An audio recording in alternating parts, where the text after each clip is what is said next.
Classification of element and periodicity. तो मैंने आपको बताया स्टार्टिंग में कि भाई जब बहुत बड़ी फैमिली हो जाती है ना, ग्रैंडफादर 3 भाई थे, काफी देर तक वो इकट्ठा रहता रहे, फिर भाई सब में दीवारें खिंच गई, अपनी प्रॉपर्टी 1/3 सबने डिवाइड कर ली। अब एक जो था उसके फिर 3 बच्चे हो गए, फिर 3 में आगे डिवाइड हो गई। एक कोई और था विशेष जाति का, उसके पता चला 60-70 बच्चे हो गए, और बड़ा डिवीजन हो गया। 4-5 शादियां कर ली उसने तो 200-250 का परिवार एक ही का हो गया। बच्चों के नाम भी याद नहीं है उसको बेचारे को, लेकिन बस है बड़ी फैमिली उसकी।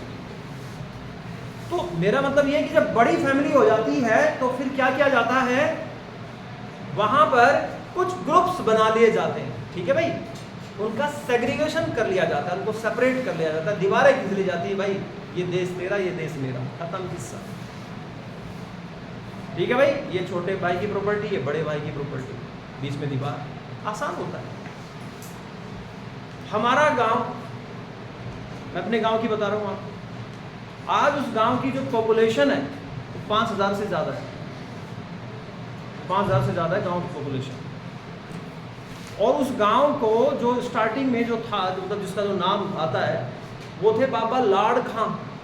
अब खां लगाते थे, मुगलों का टाइम था तो वहाँ पर सभी को जैसे खां लगाना पड़ता था बचने के लिए मुसलमानों से, वरना वो कन्वर्जन कर देते थे औरंगजेब के टाइम में। तो बाबा लाड़ खां अकेला, ठीक है, और आज वो 5000 हो रहे हैं। समझ रहे मेरी बात? तो इतनी बड़ी चीज को कैसे याद रखा जाए? यही सेम प्रॉब्लम किसके साथ में आई? सेम प्रॉब्लम आई एलिमेंट्स के साथ में। जब 5, 7, 10 एलिमेंट थे तो कोई बात नहीं, लेकिन जब एलिमेंट 20, 25, 50 हुए उस टाइम पर प्रॉब्लम ये आ गई, क्योंकि एक एलिमेंट की प्रॉपर्टी हजार, ये मेटल ऑक्सीजन से रिएक्शन कर दिया, नाइट्रोजन से कर दिया, नाइट्रोजन से नहीं कर दिया, उससे नहीं कर दिया, उससे कर दिया, उससे क्यों कर दिया, एक एक की थी इतनी सारी प्रॉपर्टी, उन सबको याद रखना इट्स टू डिफिकल्ट। तो क्या देखा गया कि भाई इन एलिमेंट को क्लासिफाई करो, इनके कुछ ग्रुप्स बनाओ, इनके कुछ पीरियड्स बनाओ, सो दैट इनकी प्रॉपर्टीज को याद रखना, मेमोराइज रखना, रिप्रोड्यूस करना आसान हो जाए। तो एक टेबल बनाएंगे जिसका नाम था पीरियोडिक टेबल। तो पीरियोडिक टेबल क्या है? बेसिकली ये अरेंजमेंट है एलिमेंट्स का इन अ टेबुलर फॉर्म। एक टेबल की फॉर्म में ये अरेंजमेंट है एलिमेंट्स का। तो it is the arrangement of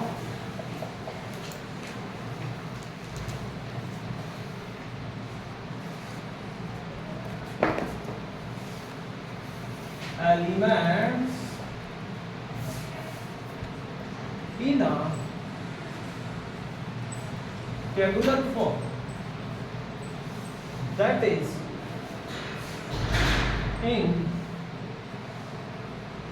groups and periods। Groups और पीरियड में एलिमेंट्स का अरेंजमेंट के को कहा जाता है बेटा periodic table. Should I repeat? आपको जैसे यहाँ पर कुछ रोज में आपको बैठा गया है, ठीक है ना, कुछ कॉलम में आपको बैठा गया है, कॉलम फॉर्म में, और एक सिस्टमेटिक तरीके से रूम के अंदर आपको बैठा गया है। This is the tabular form. एक टेबल की फॉर्म में एक सिस्टमेटिक अरेंजमेंट है। उस टेबुलर फॉर्म, उस सिस्टमेटिक अरेंजमेंट का नाम है पीरियोडिक टेबल। एलिमेंट को प्रॉपर जगह पर बैठाया गया, ठीक है, उस जगह को कहा जाता है, उस सिस्टम को कहा जाता है पीरियोडिक टेबल। अब इसमें 2 वर्ड आए, पहला वर्ड आया ग्रुप, दूसरा आया पीरियड। अब नीचे आ रहे हैं व्हाट इज अ ग्रुप। हटा रहा हूं भाई, what is a group. Group क्या होता है जरा समझिए।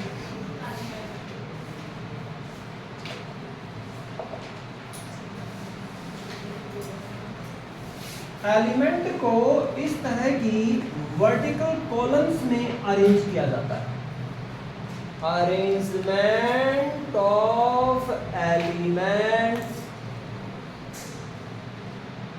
इन a vertical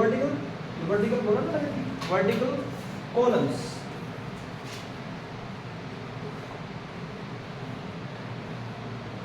vertical column, arrangement of elements in a vertical, VERTICAL, vertical column is known age group,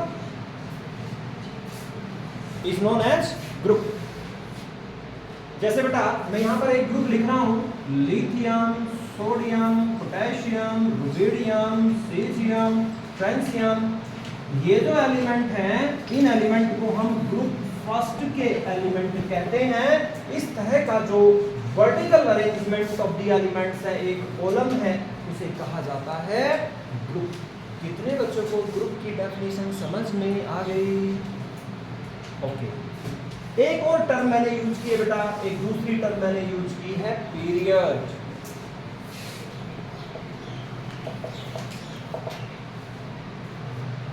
Arrangement of elements in a horizontal rows. Arrangement of elements in a horizontal row, ROW. Arrangement of elements in a horizontal row is known as period. उसे क्या कहते हैं बच्चों? Horizontal रो में element का arrangement को क्या कहा जाता है? पीरियड। जैसे मैं यहां पर आपको एक पीरियड लिख करके दिखाता हूं, lithium, beryllium, boron, carbon, nitrogen, oxygen, fluorine, neon. ये बेटा एलिमेंट का second period, this is second period. और ये समस्या पीरियोडिक टेबल में जो इस टाइप से अरेंजमेंट ऑफ द एलिमेंट्स हैं, आप अपनी पीरियोडिक टेबल निकाल के देख सकते हैं। एनसीईआरटी आपके पास है, मॉडर्न पीरियोडिक टेबल निकालिएगा, उसे इस टाइप के अरेंजमेंट को कहा जाता है ग्रुप्स। और इस टाइप का जो अरेंजमेंट है एलिमेंट्स का, इन्हें कहा जाता है periods. Have you got this point? ये देखो भाई, ये दिखाई दे रही है आपको पीरियोडिक टेबल, ये सब क्या है? इस तरह से ग्रुप्स। और ये इस तरह का जो अरेंजमेंट है, इसका नाम क्या है? पीरियड। समझ में आ गया बेटा? हाँ, नाम बताइए।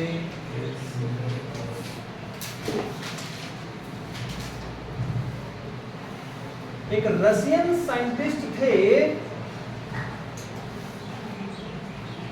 जिन्होंने पीरियोडिक टेबल पर सबसे ज्यादा काम किया है। नाम था मेंडलीव। क्या नाम था उनका? मेंडलीव।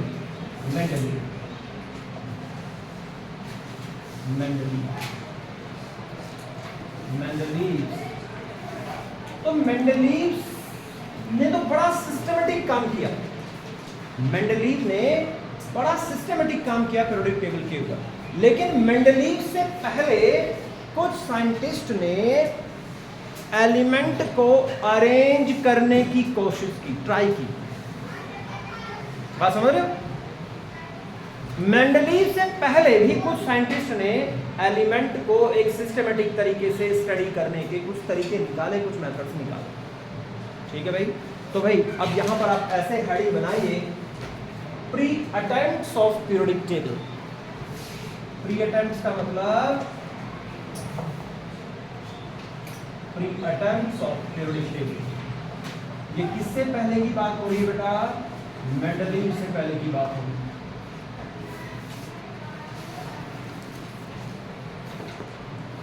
मेंडलीव से पहले एक साइंटिस्ट हुए हैं, नाम था डोबेरिनर।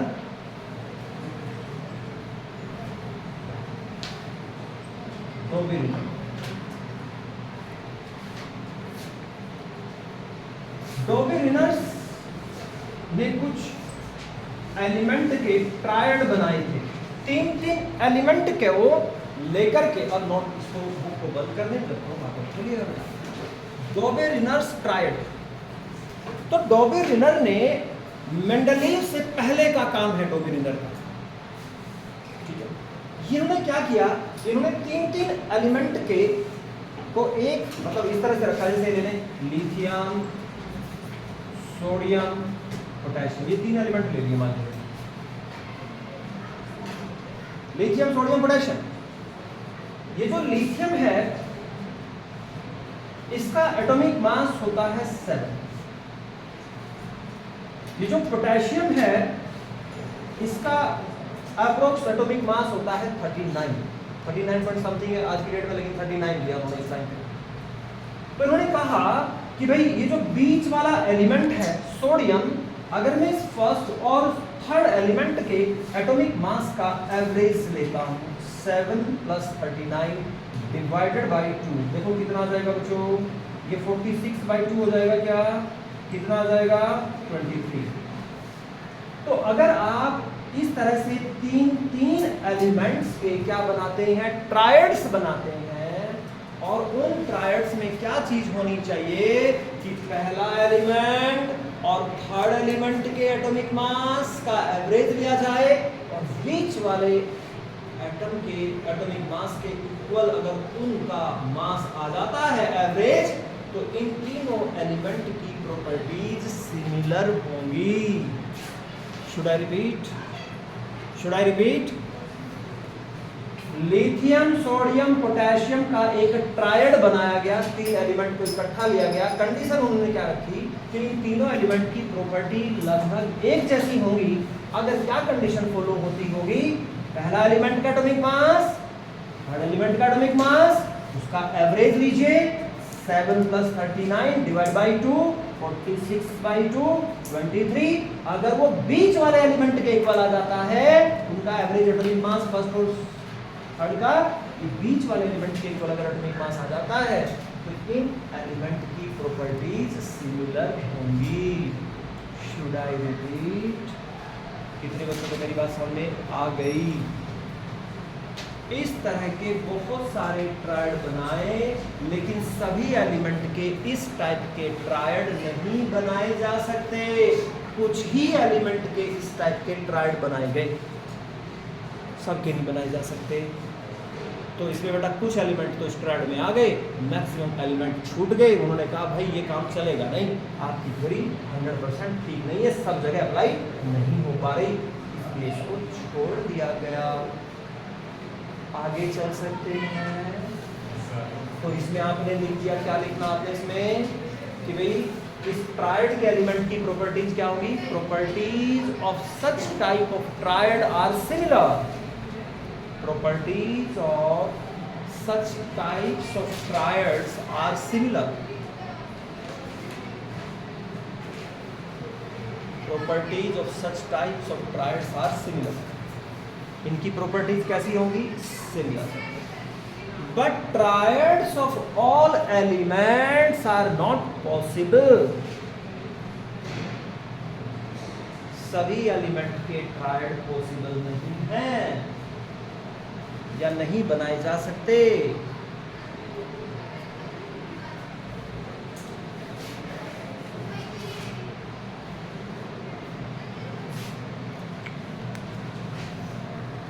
बंद कर दिया था।